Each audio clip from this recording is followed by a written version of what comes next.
Welcome back, friends, to another episode of Lynch Paints, where today we are painting the entirety of the Bad Batch. So this is going to be a bit of a long video, so grab your favourite drink, and if you're new, a subscribe would be massively appreciated, and don't forget I have a super thanks button available for you all as well, so yeah, consider it if you like, that'd be amazing.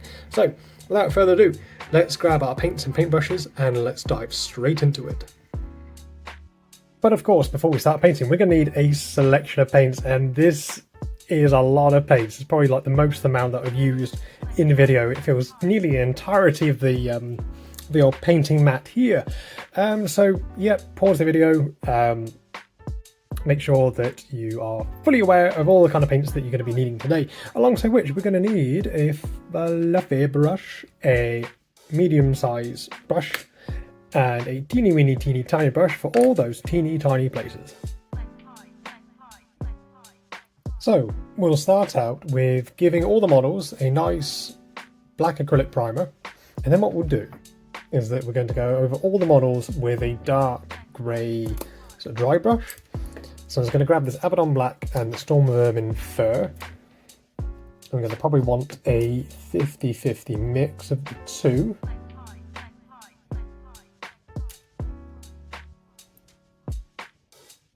And then we'll grab a nice fluffy brush and then we'll get to work.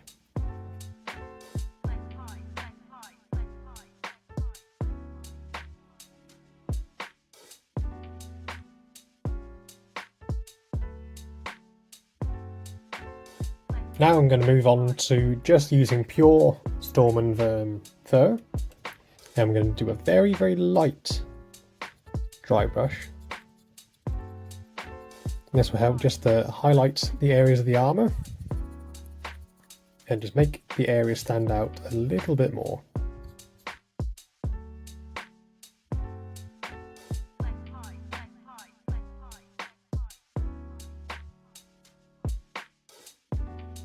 So now that the dry brushing has been done, and what this primarily does is that it helps to take care of having to go back over and do all the little highlights. Now what you can do is, if it's not bright enough, you can always grab a lighter grey than the Storm Vermin Fur. If you don't, then just add in a little bit of white and then do a very light dry brush over the top. So what we're going to do, we're going to look at the weapons, and I'm just going to grab this Incubi Darkness. And then what we'll do is, we're just going to thin it down so it's practically like a wash. And then we're going to use this, I'm going to go over this big wrecker. And what I'm hoping is that because we've dry brushed over the top, the raised areas will stand out and effectively again act like the highlights for the weapon. I quite like giving weapons on models that are primarily quite dark in colour a sort of coat to this Incubi Darkness, just because it's a very dark blue, kind of greyish blue, and it helps to make the weapon stand out from the armour. Otherwise it's just going to look very samey. And then yeah, we'll leave that to dry, and then we'll just go over and do the rest of the weapons, bar Omegas of course, because hers is going to be I think a nice gold. Would look really nice. While we're waiting for weapons to dry, we're going to grab some of this lovely Mephiston red, or any kind of red that you will have, of course, lying around. And then using a finer detail brush, or at least one with a nice tip, we're going to start to do the red trim. So, I'm going to thin it down with some water, just to have full control as we're picking out these little areas. It's going to start out with, no, it's not tech. Is it tech? Can't quite remember. Let me know in the comments below.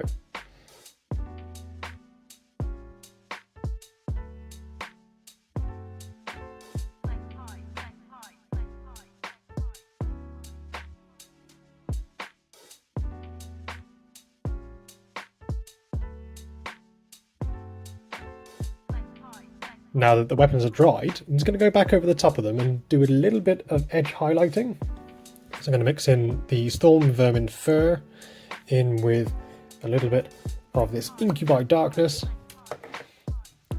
just because once they dried, they weren't, they didn't really kind of stand out very much. So I'm going to do a little bit of highlighting. You can, if you wanted to, go back over with a fluffy dry brush and do it that way, but because they're quite small sort of areas and they've got a lot of detail on them, you can pick them out quite nicely with a quick edge highlight.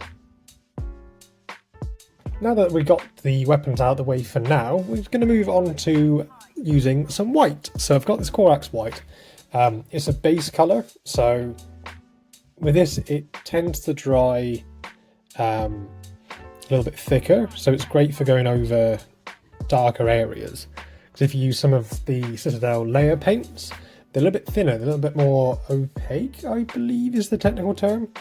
So you're going to end up going over and over and over it quite a few times, whereas with this you might only just need 2 layers. So I'm going to grab, I am pretty sure he's called Tech, but do let me know how many of the names I am getting wrong in the video. So grabbing a small brush, we're just going to go over his white armor panels as carefully as we can. And yeah, with this step, do take your time, because you don't want to go accidentally back over our lovely darker areas that we've applied earlier.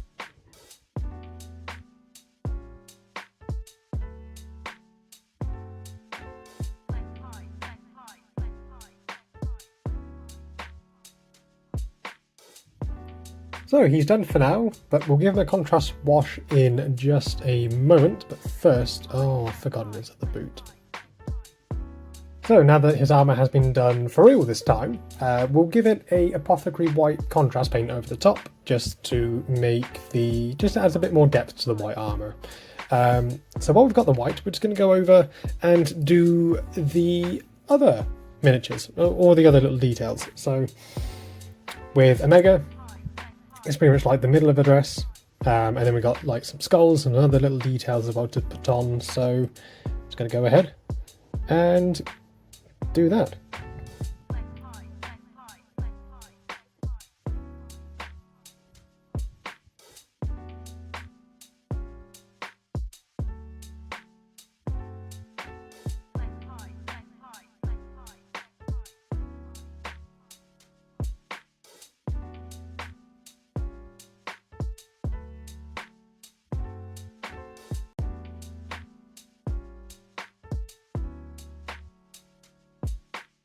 So that's the white pretty much taken care of for now. I'm just going to wait for the contrast paint on this chap to dry before I go back over it and pick out some of the highlights on his armour. But for now, I'm going to grab some of this, what's it called? Mornfang Brown. There we go. A nice kind of brown leathery colour. And then we're just going to pick out some little kind of pockets and satchels. I'm just kind of referring to the box art as best I can. I'm just going to give it a nice little base colour, and then we can go in, give it a wash, give it a little highlight if you like as well. Again, with the box art, that is just the guideline. If you wanted to paint more of the different satchels in this brown, then you're more than welcome to. It's entirely up to you how much or how little you want to sort of deviate from the box art. So next up, I'm just going to mix in a little bit of yellow into our brown just to make a lighter shade of brown, and then we're just going to highlight the brown patches and belts and all that sort of lovely stuff.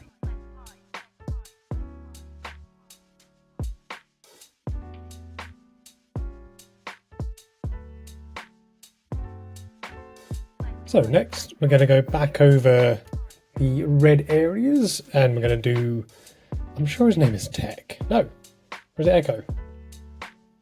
Oh, I can't quite remember. Anyway, I'm sure that someone will let me know down in the comments below. So I'm just going to start out with just a nice thin brush. I'm going to go and do this chap's yellow areas. Yellow? What was I saying yellow for? Red.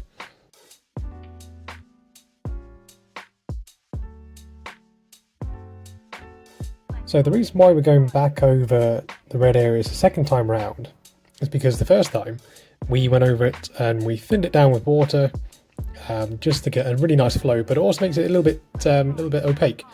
So we're going back over the top just to make these red areas stand out, and it also allows us just to effectively highlight in a way by applying the second layer.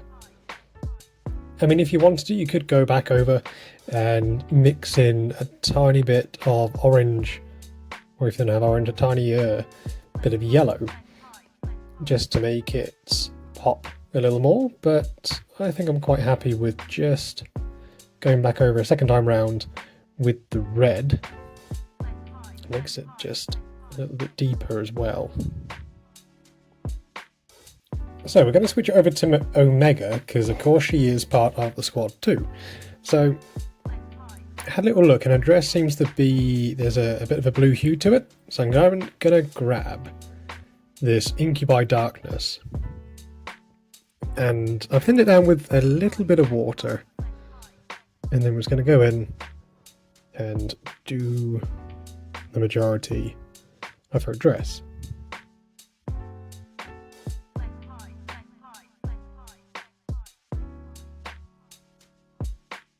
And now, just to make it a little bit more blue, I'm just going to add in a touch of Lothran blue, and I will thin it down, mix it in, and then we're going to do a bit of a rough highlight.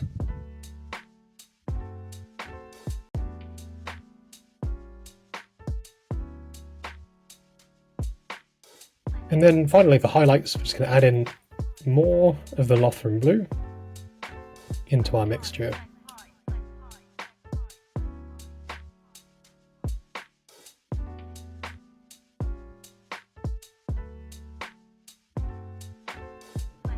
So while we're painting Omega, I'm just going to go over her hair, just because I should have done this earlier, just with the Corax White, just to give it a nice brighter base colour. Just for now, and then later on we can then work in sort of a blonde colour as best we can. And then finally, for now, we're just going to apply some of this Apothecary White contrast paint just over the top of the white areas of her outfit, and this would just help to weather the white to make it not as pristine. So our pile of paints is piling up quite nicely, so we're going to add to it by using some of this Iron Warriors base, nice metal silver colour, a hair on it, and we're just going to go over all the particular metal areas. It's nice and easy.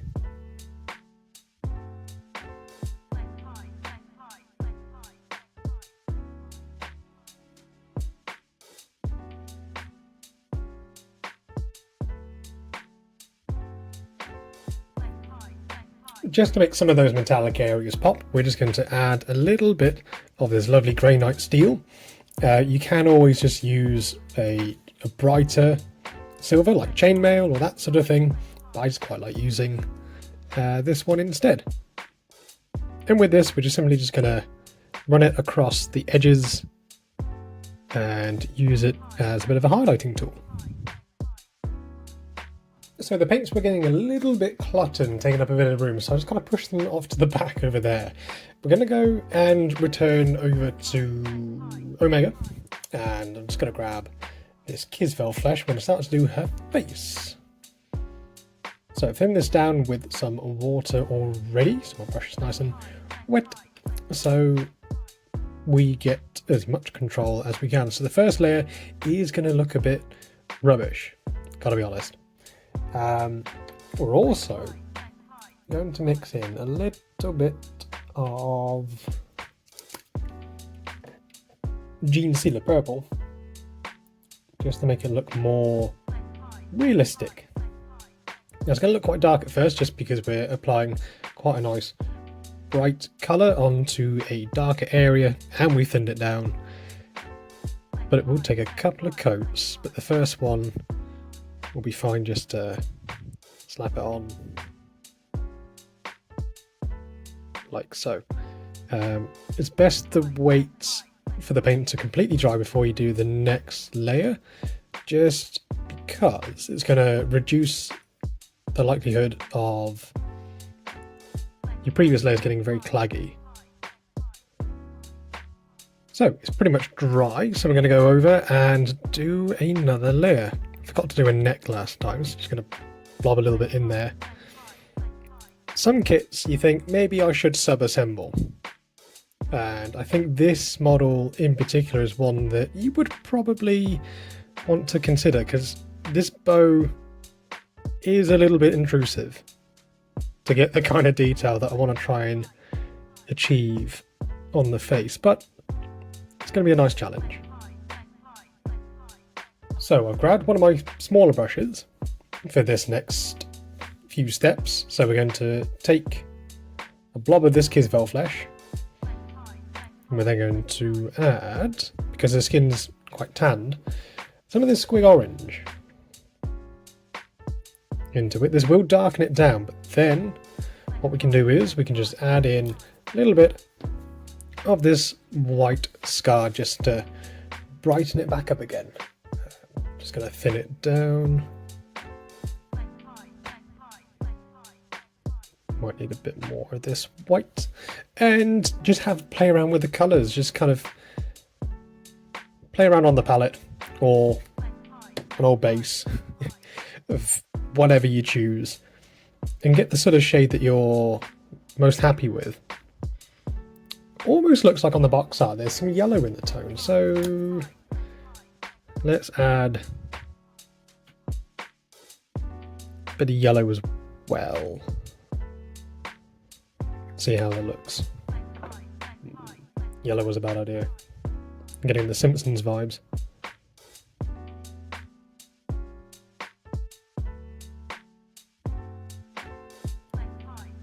Now, because that she is such a small model and the face is very, very tiny, I'm gonna do the eyes off camera, just so I can try and get as close as I can to it without you guys having such a blurred and refocusing model going on. So I'll do that, and then I think she's got like a bit of like a forehead crown, so tiara, almost tiara. I don't know what it's really called. And then we'll look at her hair. So I'll be back in a sec. So I'm not hugely proud of it. She kind of looks a bit like an Oompa Loompa skin tone, but yeah, I made it work. It's such a tiny model. I don't think I have fine enough brushes perhaps, but yeah, I've done my best and it gets the point across. So moving on swiftly, we're going to do her little head tiara bit. Just going to grab this gold and we're just going to place it in just along the top, and then switching over to a bigger brush, we're going to do her bow.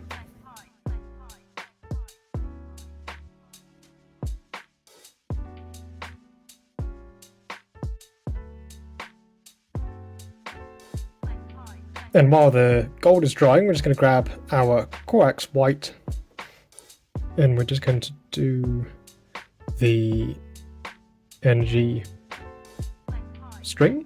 Energy string? Yeah, let's go with that. The energy bits.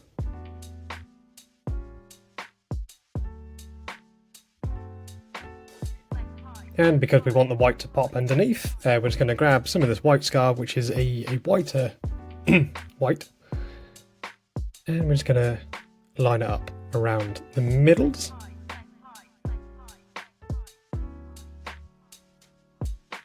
And just at the tip.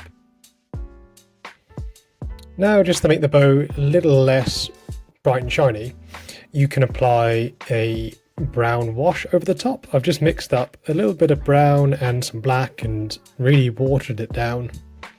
And then this will help just to add a little bit more to it. and just help just to go into the recesses of the bow.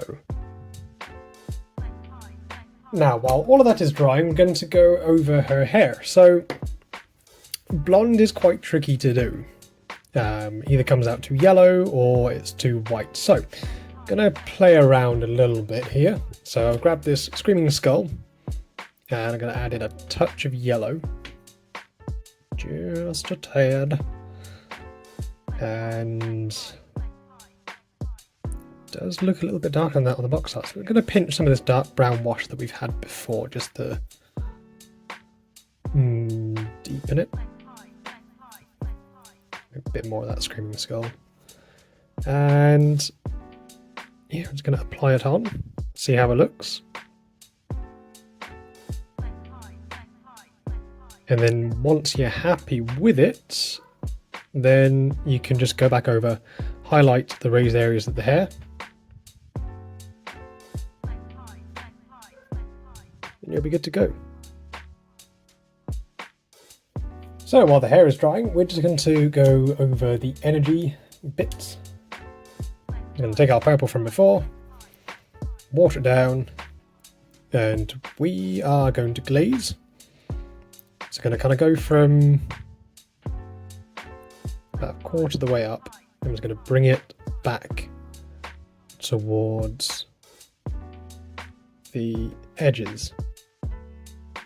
And this should mean that as you're drawing it back towards the edge of the weapons, of the parts and such, it will draw the majority to that edge, meaning that you'll get a nice gradient.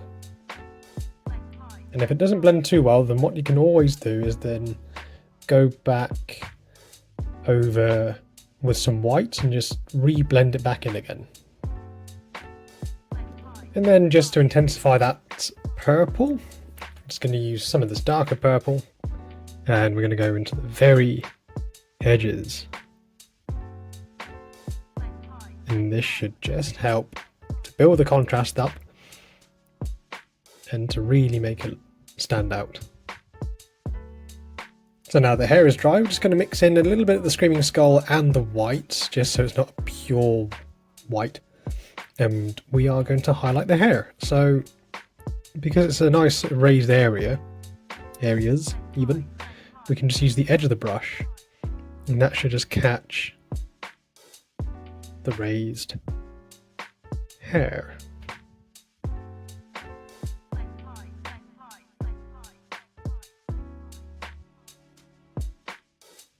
So we are practically there. Now it's just going to be a bit of a montage of just fine tweaking and just sorting out all the last little bits of detail. So hang tight, and I'll close that before it dries out. Let's go.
And so here we are, finally at the end of the video. So this is how I went about painting the entire members of Bad Batch. I do appreciate that this one is quite the long one, because of course it's not just a standard squad of 6, but it's a squad of 6, and each one has their slightly unique and slightly different colour scheme and armour panels and that sort of thing. So yeah, it's been really fun to paint these guys. So much detail, lots and lots of character. Omega was quite the challenge to try and paint, especially the face, but I think it turned out pretty darn well. So, if you had all enjoyed this video, then please leave me a like, comment down below which member of the Bad Batch is your favourite, which one was your favourite that I've done today.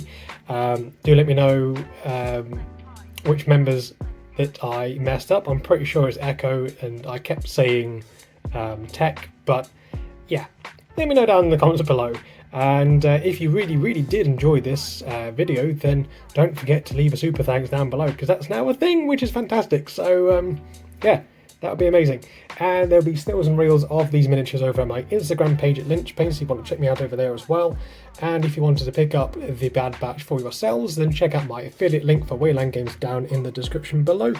Any orders from there that you place, a little bit goes towards me, and it helps to fund future projects and create more videos for everyone to watch along at home, on the bus, on the train, or wherever you like to watch my videos. So without further ado, stay safe, stay beautiful, and we'll see you all next time.